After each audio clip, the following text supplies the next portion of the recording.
8 years ago today, or yesterday by the time most of you listen to this, the Mavs made one of the greatest comebacks in NBA Finals history. We're going to remember every minute of it together. We're also going to go through the latest free agent rumors and try to predict the Mavs starting lineup for next year. Let's get started.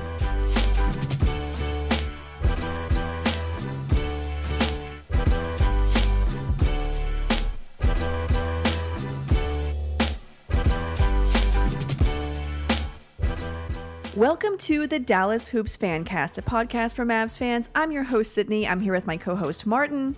Hey, guys. On this podcast, we talk about, you guessed it, the Dallas Mavericks. We're true fans. We don't work for the team or any high-profile media outlets, so we can speak our minds, and we sympathize with you. Listen weekly on iTunes or Apple Podcasts, Google Podcasts, Stitcher, Spotify, pretty much anywhere podcasts are available. You can also click the link in the description or go to anchor.fm/Dallas Hoops Fancast to send us audio comments and a voice message. We'll try to incorporate a listener question every week for you guys to share your opinion on, but feel free to open up the app and send us a message on pretty much anything you want. Again, that's anchor.fm/Dallas Hoops Fancast. You can also follow the show on Twitter at Dallas Hoopscast, on Instagram at Dallas Hoops Fancast, and now you can subscribe on YouTube. Just search Dallas Hoops Fancast to listen to new episodes and to leave a comment on each episode. Okay, I think that's all. I feel like we need to shorten that just a tad because even I was getting bored throughout Well, you know, there's so much, and it's like, I feel like we're getting a lot of new listeners, and so I want people, if they're listening for the first time, to know why we're different, why they should listen, where they can listen, and so on. So why don't we do that at the end of the video or the podcast? Because if they're already here, then they know all of those things that you just said. No, they might be new. Okay, then at the end of the podcast. But what if they don't make it to the end? Well, then we don't want them as listeners. No, I want everybody as a listener. Just kidding. Anybody that's a Mavericks fan. Okay, well, fan. maybe you can write it and shorten it just a tad because that was about 5 minutes. This whole thing that you're doing, that's 5 minutes. Are you ready? I was ready a long time ago. Okay, so we have three main topics. First of all, I'm gonna start with the last. You know what? I'm just gonna start. So our first topic is free agent rumors. Now, free agency starts July 1st, so we have about a month. It's getting closer, but there's still a lot going on in the meantime. In our last episode, which was sort of a spur-of-the-moment episode, we talked about Jimmy Butler, the Jimmy Butler rumors, and not even really rumors. It's like a conspiracy theory at this point. And I think that a lot of people, I don't know, either believe the conspiracy theory or are just really interested because that's becoming one of our most popular episodes. It already has like over 200 views on YouTube, which is surprising since that channel is new, and all of that is new stuff, but people are just finding it and listening to it. There was a new article that was posted by Mike Fisher. He was talking about the Jimmy Butler rumors, if the Mavs are going to get him or not. And he said something interesting, that the Mavs would not be interested in Jimmy Butler because of what we talked about, his attitude, if you want to call it that, or that he just, as he put it, he doesn't play well with others, and not on the court, but just personality wise, he doesn't mix well with other people. Now, I couldn't quite tell from the article if that was like insider information or if he was sharing his opinion based on what he knows of the team, because he is very close to them, so he knows kind of how they think. I don't know which one it was, but it's definitely something to think about. Yeah, I think we'll know a little bit more about that based on how Philadelphia reacts or handles it. If Philadelphia is a little reserved on their offer, which there's already rumors that they're not even willing to give him the fifth-year option, which is a little ridiculous. If they are really trying to keep him, the only leverage that they really have is the fifth-year option. And if they're not willing to throw that in there, then he's free to go. He doesn't have any reason to stay. So the fact that they're not willing to do that leads me to believe, okay, maybe that they don't like that, you know, his personality or his mesh with the team. Yeah, I don't know why they wouldn't offer him the fifth year. I mean, he's 29, so it's not like he's too old. And I mean, he does have the weird personality. I get that, but he's still. I mean, he averaged 18 points a game for them. He was great in the playoffs. Yeah, I was gonna say, if I bet you if you ask them during the playoffs when he won some of those games, if they cared, they would have been like, "No, we don't care about that. We love his attitude." Like Coach Brown that was a said, James Butler game. Yeah, Jimmy Butler. Yeah. You said James Butler. Yeah, the coach, he said it was a grown up Oh, game. okay, all he right. said that was James Butler out there, and then Jimmy Butler was like, "My name is literally Jimmy." It was funny. So, but yeah, if they ask them, or if they were asked how they felt about his off the court issues during the playoffs, it wouldn't have been an issue because he was helping them win, and they were, in Game 7, buzzer beater away from beating the Raptors, who are now in the finals. So, but it is a little weird that the rumors are that they don't offer him the 5th. And if they don't, then I gotta believe that they really don't want him back, but they have to offer him something, obviously, for the fans, and so they think, hey, we offered him something, but really they don't want him back because their one leverage is that 5th year. So if they really wanted him back, they would offer him the 5th year. I'm surprised because My thought, anyways. Yeah, I mean, they haven't been linked to any other free agent.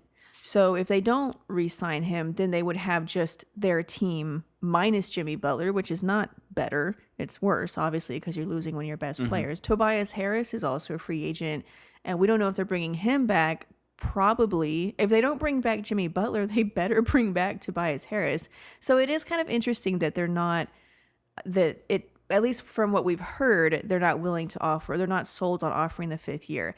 And if they don't, then yeah, he's free to leave. But like you said, that should be an indication, like maybe and I said this, I think before the last episode when I was talking about all the speculation. I might have said it in the previous episode, how I'm not crazy about the idea of having Jimmy Butler because of the off the court stuff.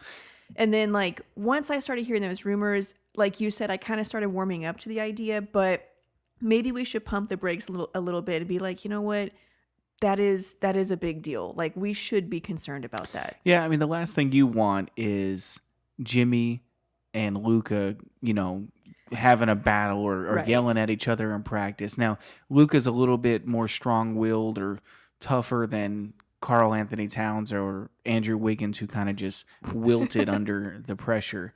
And as soon as he leaves, and Karl Anthony Towns is a great player, well, obviously he's not tough if, one guy was bringing him down. You don't want Luka going back and forth with Jimmy or Kristaps going back and forth with Jimmy. You'd rather just avoid all that altogether. But what he did in the playoffs, that's what you have to really think about, because can he help you win? So I don't know, but I know the Mavs have had some mistakes in the past with some character issue guys like Lamar Odom, the Twins.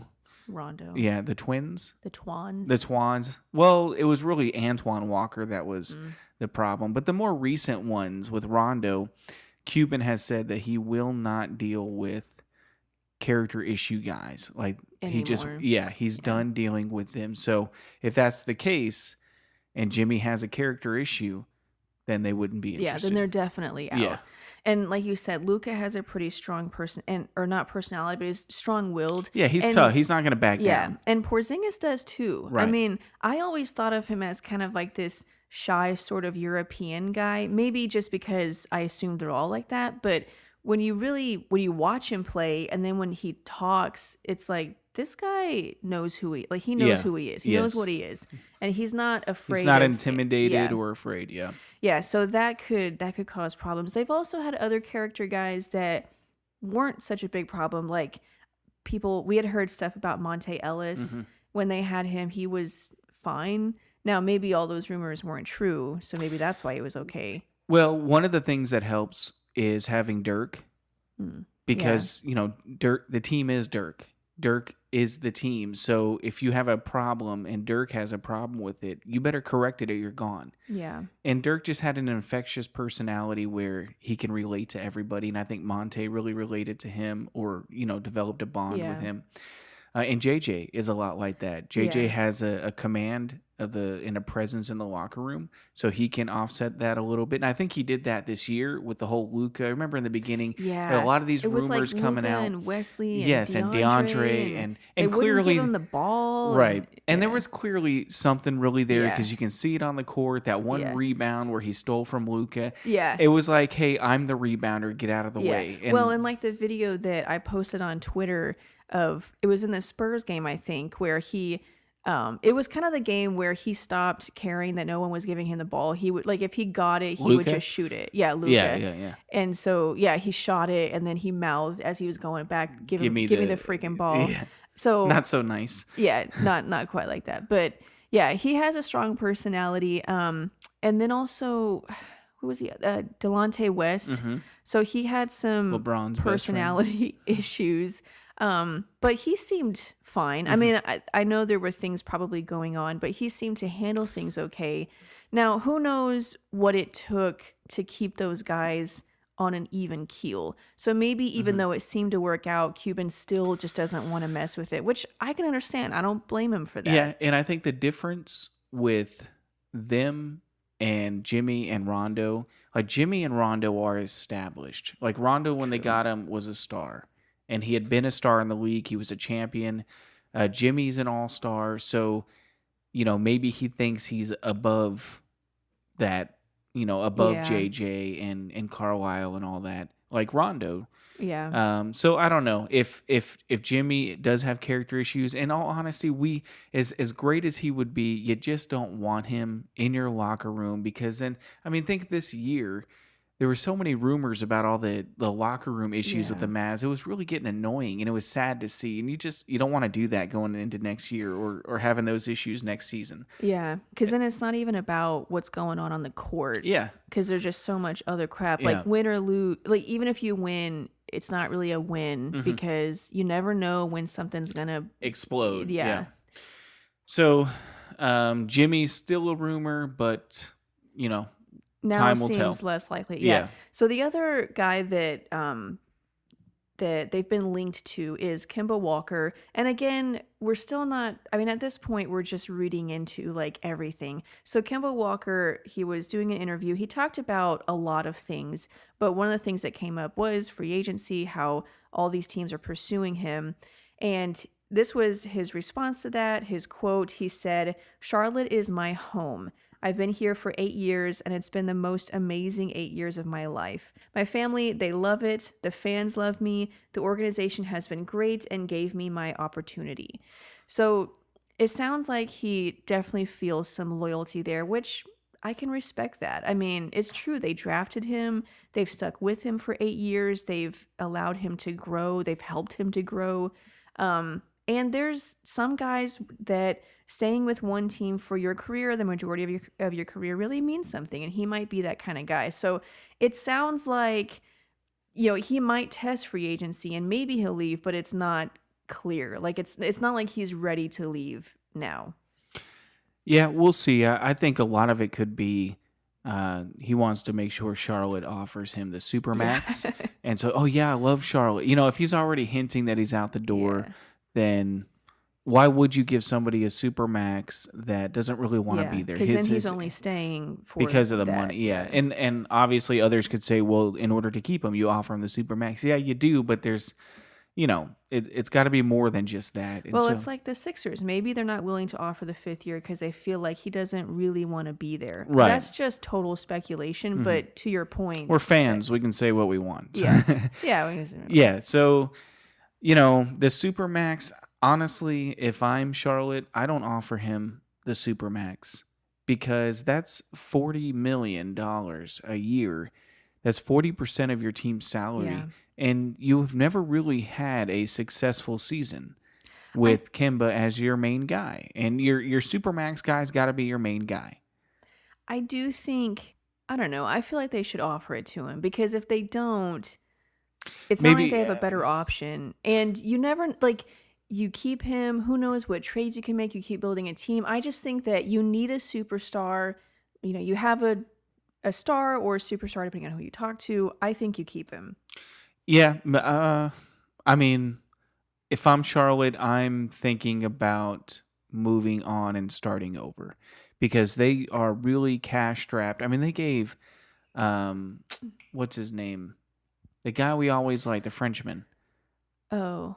Oh, no, not Nicholas Batum. Yeah, Oh, Batum. They okay. gave Batum all that money. Yeah, but that was a couple years ago, wasn't it? Yeah, I think they're still paying on Well, that though. true. Yeah, they'd have a couple So years they left. don't really have a lot of money. I don't think they have really any money to offer anybody. And Kemba has never and I'm not being disrespectful to him. It takes obviously a lot more people to win, but if you're gonna pay the guy your super max, it's gotta be a Kawhi, a Durant, a Steph, LeBron. Those guys get the super max because they can help you win 50 games just on their own, Yeah. and I don't think Kemba can do that. So last year they finished with a record of 39 and 43. I really thought they were better. Well, they started the season, but I think last year they were a little bit better, but they lost to the Heat in the playoffs. Year before that they were 36 and 46. Oh, okay. And then before that it was identical 36 and 40. So the closest they've gotten to a 40-win season in the past 20 years was the 2016 season. They finished 48 and 34.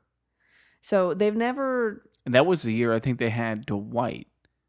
Oh yeah, Yeah, man, I Dwight and forgot about Kemba. that. Yeah.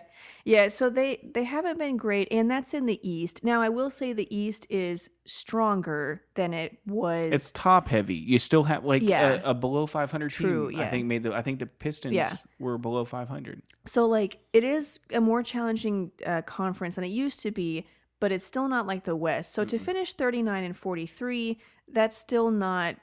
Like in the West, they probably would be even worse than that going against all the other teams. Yeah, and they were in contention for a playoff spot till late in the season. But again, you're talking about 40% of your team's salary going to one guy. And with all due respect to Kemba, I just don't do that. Now, I may sign him to that, but in the thought of trading him, doing a sign and trade, because I don't want to get stuck paying that much money on one guy. Nobody else is going to Charlotte. Like, Charlotte's going to build through the draft. But see, that's the problem. That's why I think they should sign him to a supermax. Because at some point it's about winning, but at some point it's also about selling tickets. But and if you he's all can't- you've got, you keep him. But you can't win with him. And you're not going to sign anybody else. Yeah, but then that's when it comes about selling tickets, and he's your star. Yeah, but I think personally you got to try to win. And Yeah. I know selling tickets is important, but if you're not winning, what's the point? And personally, you start over, you tank, you redo it through the draft, and you try to do a Utah or a San Antonio or an Oklahoma City or Golden State. You draft your guys. Yeah. And, if you want to tank with Kemba, sell him, hey, on one or two of these first 2 years, we're going to tank. So we can try to bring some help because nobody's going there. Yeah. Well, I mean, Kemba Walker last year or this past season averaged 25 and a half points, 4.5 rebounds, 6 assists, shot 43%, 35 from 3. I mean, I still think you keep him, but I can understand your point. Yeah. So for the Mavs, what does that mean for them? Again, Well, you offer him the max. Yeah. From his quote, it sounded like he does want to be loyal to Charlotte. Like that is his first option. If they don't offer the super max, they screw something up, then he's probably, he'll look elsewhere, but it sounds like his first option is Charlotte. So it sounds like the odds of the Mavs getting him are lower than what people previously thought. I thought they were pretty low anyways, but now it seems like it's even lower. I don't know. There's a lot of people out there that think that's a real possibility of Kemba coming to Dallas. I mean, there's a lot to like about the situation in Dallas. You'll have Porzingis and Luka, and you have a team that's on their way up instead of the Hornets, who are basically mediocre every single year. And you're still going to get paid, and you don't have the same pressure of having to make every single play for the team because you'll have Luka and Porzingis, and probably Luka is going to be their number one guy anyways. Kemba will kind of slide into the number 2 or 3 depending on Porzingis' recovery and how he does when he first starts. Yeah, I'm warming up to the idea of how Kemba fits in Dallas. But the reason I think they have slim odds of getting him, I'm just going based off of past history. Yeah. And they've just never gotten that guy. So I have no evidence or proof. I'm just going based off of the guys they've gone after in the past 8 years. They haven't gotten any of them. I mean, not the big name guys. They got Parsons, Harrison Barnes, Monte Ellis, but those were like the B-list guys that like no one else really went after, if we're being honest. Yeah, but they have different players. Yeah, now the the reason team is why, different. like Darren Williams straight up said, Yeah. Dirk is getting older and there's no one else there. Yeah, he said he thought it would just be Him and Dirk. Which honestly would have been a really good team. Yeah. Well, yeah, but and it it would have been been that. Yeah. But now you already have Luka and Porzingis here, and you have a championship winning coach, and you have an owner that will spend and spend and spend. Yeah. So now that you have Luka and Porzingis here, it's a little bit more enticing. So I think the Mavs odds are better. Not saying they're going to get any of them, but I think it's just different circumstances now. And they're not going after imbeciles like Dwight Howard. To your point about the Hornets drafting, I think a problem they have is that they have not drafted well. Well, and they're always middle of the pack because they're always mediocre. So in 2018, this past year, they had the 11th pick. They drafted Shai Gilgeous-Alexander, but they traded him to the Clippers. That was a mistake. Now, I don't know if that pick was going to the Clippers. Like that might have been part of another trade and it was protected or something. I don't know. Yeah. Before that, in 2017, they had the 11th pick. They drafted Malik Monk. He's okay. He hasn't developed the way they wanted him to. In 2015, they had the 9th pick. They drafted Frank Kaminsky. In 2014, with the 9th pick, they drafted Noah Vonleh. 2013, 4th pick, or Vonleh was a 9th pick. I don't know what I said. In 2013, the 4th pick was Cody Zeller. 2012, the 2nd pick, Michael Kidd-Gilchrist. That one, the Cody Zeller and the Michael Kidd-Gilchrist pick, bad. and the Vonleh pick was bad. The Kaminsky pick was bad. In 2011, they drafted Kemba Walker. They also had the 19th pick where they drafted Tobias Harris, and they traded him to Milwaukee. For what? See that? I don't know. They traded him along with Steven Jackson for Corey Maggette and Bismack Biyombo. So Biyombo had a couple good years, but I mean, look at Tobias Harris now. You'd rather have Tobias and Kemba. See, that's the thing that we've talked about with Anthony Davis. We didn't like the whole trade thing, but after we thought about it and we saw how long he had been there and how they hadn't done anything. The Mavs had Luka in one season. They get Kristaps. Yeah, 4 months later, they're like, he's Porzingis. A star. Yes. Let's make some moves. So really, you want to go to it's not so much the market, it's the management of the team. And the Pelicans had 7 years with Anthony Davis and never made it any. Now they did get DeMarcus Cousins, but that was a poor decision. Yeah. And not only that, the trade was just bad because you had 2 centers out there. Yeah. And it was like, if you really scouted, you really thought about this, and then you trade Buddy Hield, who turned out to be a 20-point scorer, who would have been perfect with Drew Holiday and Anthony Davis. So they made poor decisions, and that's why Anthony Davis wants to go. And the Hornets, they're making poor decisions. Michael Kidd-Gilchrist, that was a terrible the number 2 and overall everyone pick. said at the time it was a terrible draft pick. And Frank Kaminsky, Cody Zeller was not a very good pick. So they're not making good management decisions and putting the team around. So what is Kemba going to stay for? It's not like he has any hope that they're going to bring anything there. If he does stay, it's because he loves the city and he just wants to be a part of feels Charlotte. loyal. Charlotte, yeah. Yeah. So, I mean, I think he's gone. I don't know if it's to the Mavericks, but I think another team like New York. Or even, what was it, Boston, if they lose Kyrie, they might have some cap space. Yeah, if any of these teams that have cap space, the Rockets might be trying to clear out cap. Yeah, so there's other teams that they're on their way up. I think they're going to snatch Kemba away, and hopefully it's the Mavs. I guess I'm not 100% sold on them, but if Donnie Nelson and Rick Carlisle are sold on the idea, then I'm good. I'm just hesitant to bring a guy in that's going to take the ball away from Luka.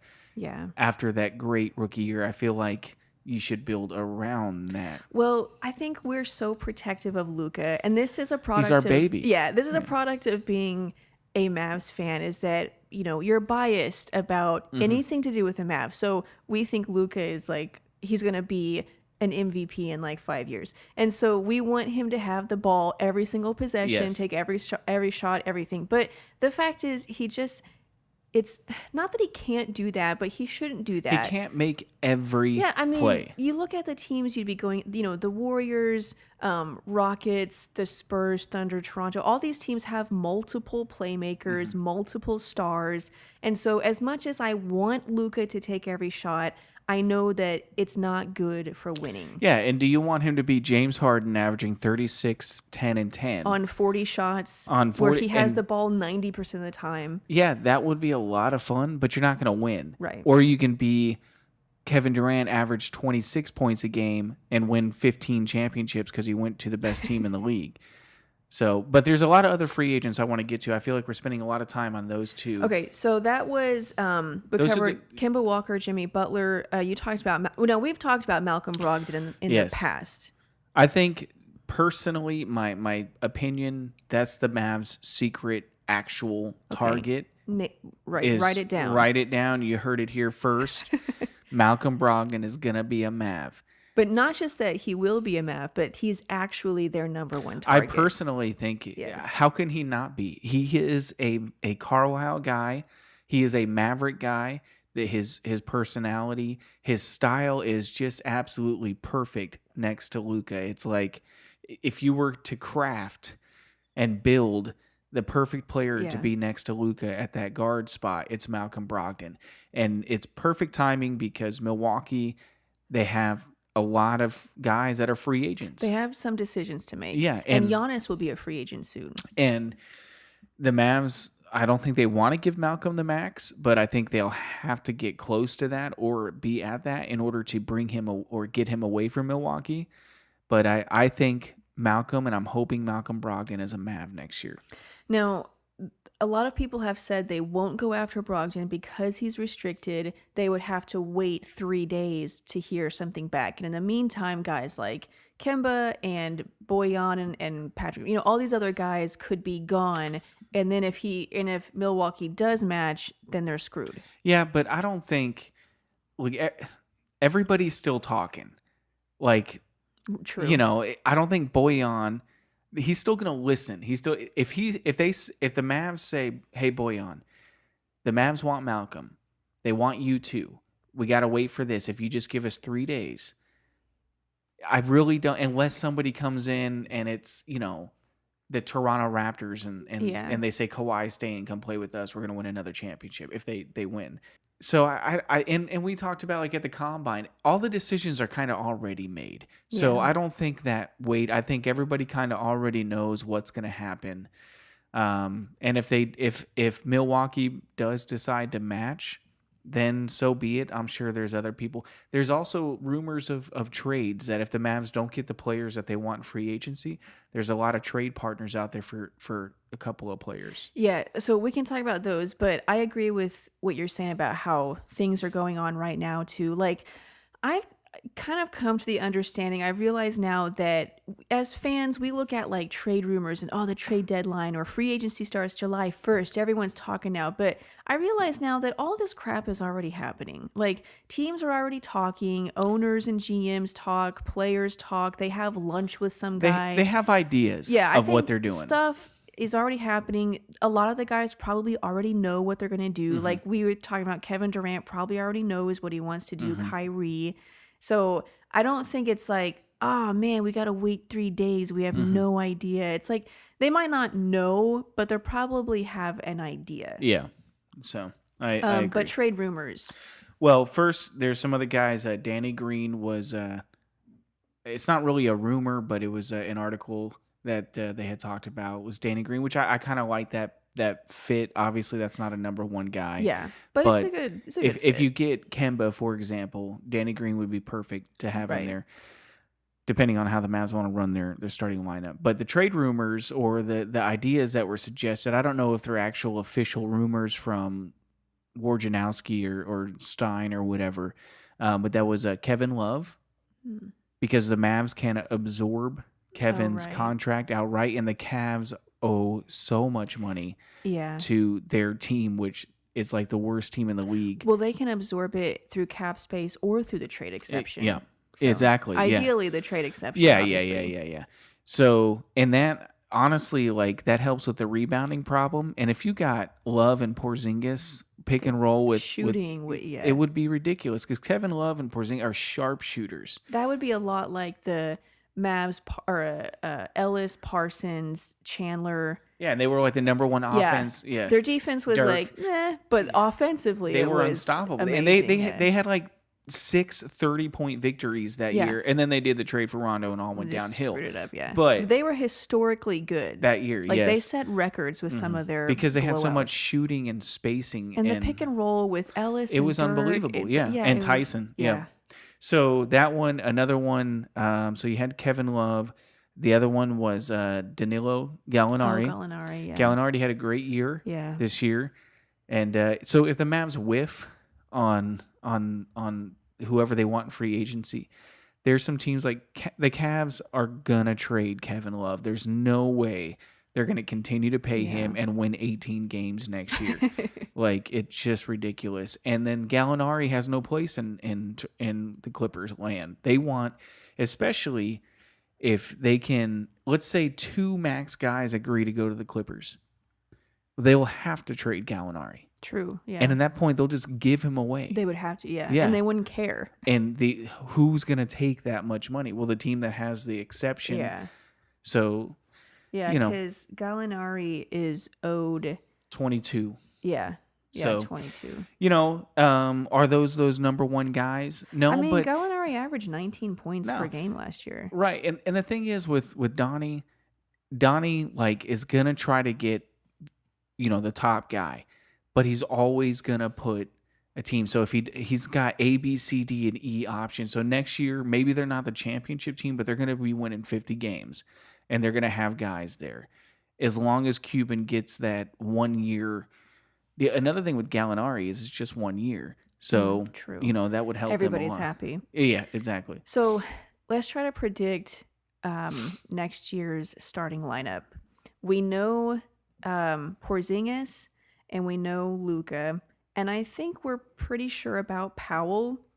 I don't want to make any assumptions. I know that he opted out. Yeah. But he was also working out with Luka and Carlisle over the summer. So he's coming back. Yeah, now, I think he's coming back. Is he their idea for starting center? I personally think they want to kind of have that dynamic of Tyson and Dirk. They have the roll man and the shooter. But Powell is not. Powell's a roll man, but not defensively. I see what you mean. mean. But offensively. Right. So, and then on the defensive end, Porzingis takes Tyson's role, and Powell takes Dirk's because Powell can't guard anybody. And Powell is such a great shooter. And in small ball, yeah. Well, on defense, he doesn't have to worry about shooting. So on offense, he'd be taking Tyson. On defense, he'd be taking Dirk. Right. They would kind of switch. Right. It makes sense in my head. Oh, I see what you mean. No, I got you. Okay. I got you. So I think that maybe they want that kind of setup, but. So that would Center and power forward, we're assuming, settled. are set. Yeah. And then Luka is 1 through 3. Who knows? Yeah.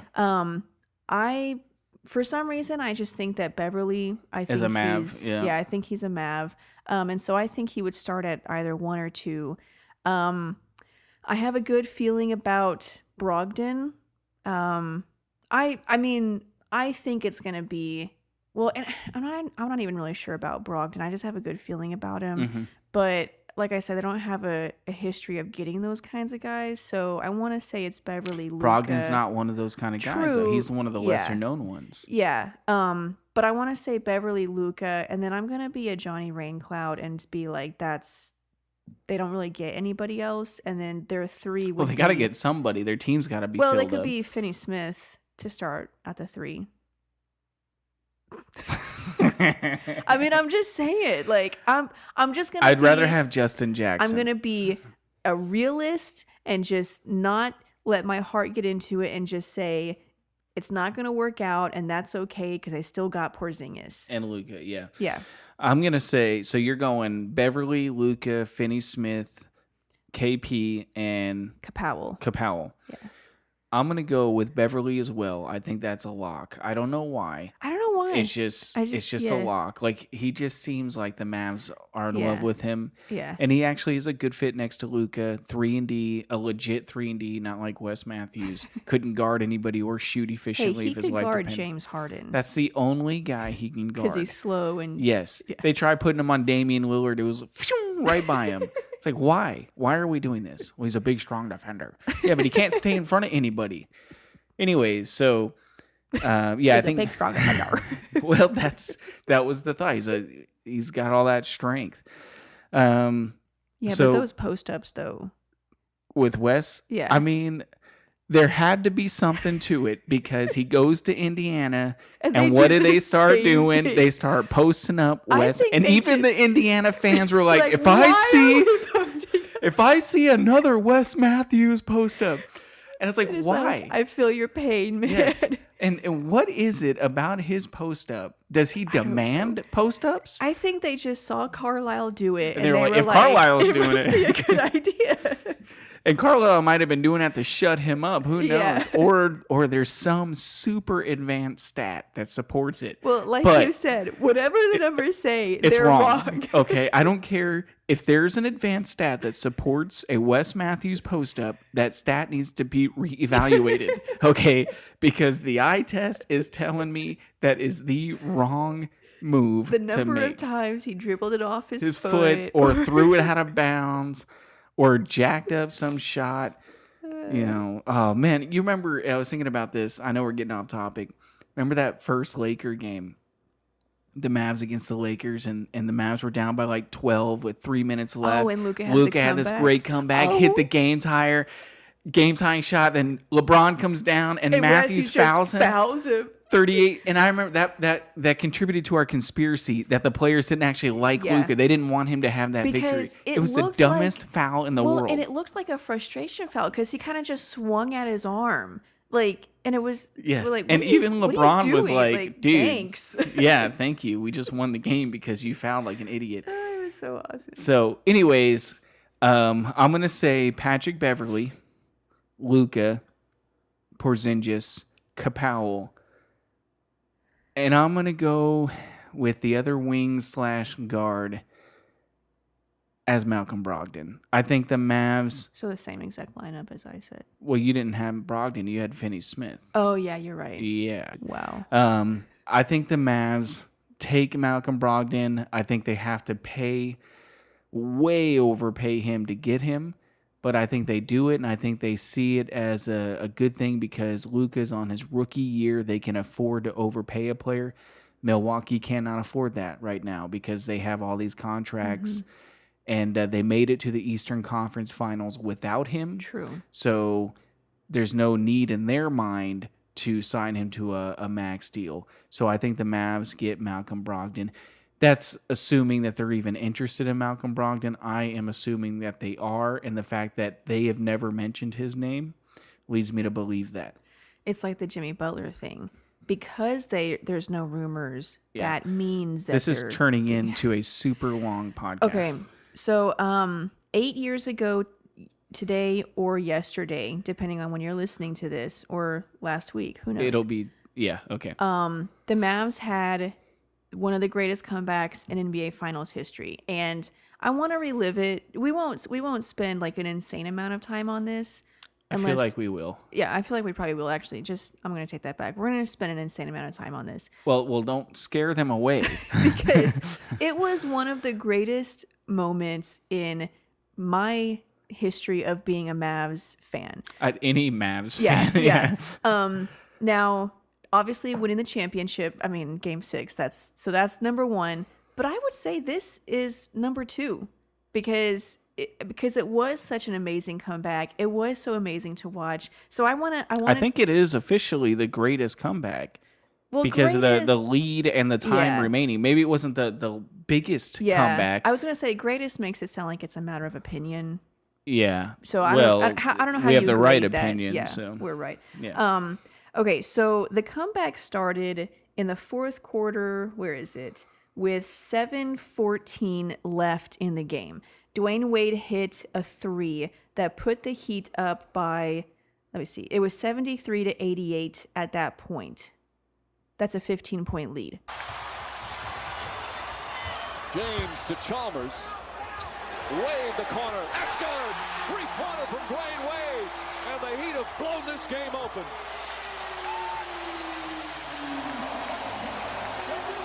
And I remember this moment. I remember this game because, you'd gone through the whole playoffs, swept the Lakers, beat the Thunder.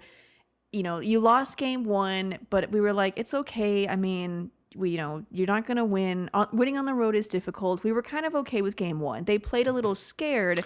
I wasn't okay with game 1 because of the way they lost. Yeah, the way they lost was, like I said, they were kind of playing scared. They got their butts kicked. And then in game 2, it was almost worse. I mean, they just they were not playing well. And when this happened, they were down by 15. And I remember we were saying to each other, why did you fight so hard to make it to this point? It looked like they were just crumbling. They just weren't trying. And we were like, why would you fight so hard to make it here? And I remember you couldn't watch it. You had gone into when the other Dwayne room. Wade hit that shot, I went into the office and sat there in the dark. Yeah, and you were just sitting there. And then I think they hit. That's when the comeback started. I want to say it was a 2-point layup. I want to say they had started the comeback, and I went in there and I was like, hey. And then, leave me alone. And you were like, you're like, I just don't get it or whatever. So then we went back and we kept watching it, and it was just amazing. I remember screaming so loud, and we lived in an apartment complex. We did. And so we had somebody below us. We were on the second floor. I know we drove them crazy, but I think they also knew why. Yeah. So they were probably okay with it. But I mean, I do remember going into the office and I was thinking, like, not again. They were so good in those playoffs against the Lakers and against the Blazers and against the Thunder. They were so good. They just had this will about them. And then in game 1, okay, you lost. It's the first time they were down in the playoffs. I didn't like it because LeBron had this massive dunk where he screamed. I wanted to kill LeBron. And game 2 starts, and Dwayne hits that shot, and that taunting, and the way he stood there holding his arm up. I was like, I can't watch this. So I went in the office, and then, Jason Terry hit back-to-back jumpers, I think. Yeah, so right after the timeout, there was a couple fouls and stuff. Marion missed a shot. Tyson missed a shot. And then, where was the first shot? Yeah, Jason Terry made a 2-pointer. And then they kind of went back and forth. And then Jason Terry made another layup. And then Miami took a timeout. And then from there, it was like free throws. Marion made it 2. I won't go through the whole thing. But it was they had to be perfect down the stretch. They were. Yeah, the defense that they played. And then finally, which we believed eventually was going to happen because LeBron is not a dead-eye shooter. And in those playoffs, him and Wade were hitting every 3, buzzer beater 3, fadeaway 3s. And everyone was like, they figured it out. Yes, they figured out how to play with each other. And I was like, no, they're just on fire. They're making everything. And finally, in that game, LeBron had a couple of 3s where he was making the entire playoffs. He shot them and was starting to miss them. Mm-hmm. And I was like, okay, this is the real LeBron jump shot. He can't make these consistently, and he started missing them. He kept shooting them, and then he missed 2. So he missed a 3-pointer. Dwayne Wade got the rebound, and LeBron missed another 3-pointer. Yeah, and then Dirk. Terry to Nowitzki, puts up the 3, puts it in. Dallas goes up by 3 with 26.7 remaining. A 20-2 run. One of the most incredible comebacks in NBA Finals history. Yeah, so Dirk had, he actually hit a 3 to put the Mavs up by 3 on just really great screen by Tyson. They started running this like staggered pick and roll where Tyson would basically screen 2 guys at the same time. And so they ran that, and Dirk got a 3. and nailed it, and they went up by 3. So awesome. And there was at that point 26 seconds left, and we were like, yes. I mean, because that Yeah. was the game. He Yeah. iced it right there because Yeah. now it turns into a foul game. Yeah, exactly. And- And then so the Heat take a timeout. They're inbounding. I can't even hear it anymore. Like thinking about this. Okay. Have another threat. Can they finish off this extraordinary comeback? Chalmers wide open. Oh! Chalmers knocks down the 3 and ties the game.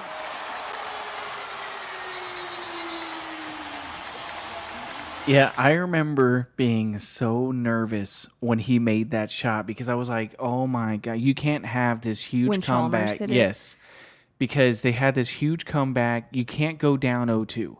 So when he made that 3, it made me so nervous because this was their game to win. If they Yeah. lost it, it really would have crippled them. And I was like, why? And Jet. I know. So the reason Chalmers was open is he just ran over the 3-point line to the corner, and Terry was supposed to chase him, obviously, and play defense, and he was chasing, and then he just stopped. He just stopped running. He played hero ball. Well, because he was trying to, because they thought in his mind, the ball was going to Wade. Yeah. And he was going to try to play hero ball, and sneak steal in it, and steal it. So they just threw it across the court to the corner. Chalmers has a wide open 3, and to his credit, he drained it. Yeah. I mean, that was a big shot. So the Mavs are now tied, that was like, at the time, you're like, okay, at least it just tied it. I was so nervous. And they had 24.5 You can't have mistakes like that in the finals. So it's a tie game. Mavs take a timeout. I'm going to play this next clip. They put Bosch on Nowitzki in this possession. 7 to shoot. Nowitzki drives with it underneath lefty layup, banks it in with 3.6 remaining. Miami out of timeouts, trailing by 2. So as Van Gundy pointed out, they had Bosch on Dirk. And even we were like, why isn't Haslam on Dirk? He's been on him the whole game. He's their best defender. My theory was, and I don't think Haslam was guarding. I think they had Bosch guarding Dirk pretty much. Oh, okay. But my theory was that they felt like Bosch was better than Dirk. They had such disrespect. Well, at the to time, Dirk. it was the big 3. Yes, Bosch was yes. part of that. And it was Bosch versus Dirk. Who's better, But even when Bosch was in Toronto, if you thought Chris Bosch was better than Dirk, you just didn't know basketball. I'm sorry. Like, I know he put up 23 and 11 like they every sucked. year. Yeah, they couldn't win a game. And so, yeah, I think it was it was an ultimate disrespect move. Like, we think our guy is better than your guy, and we're going to prove it. And of course, the only thing famous about Chris Bosch is that gif of him with the champagne after the I'll show you afterwards. Yeah.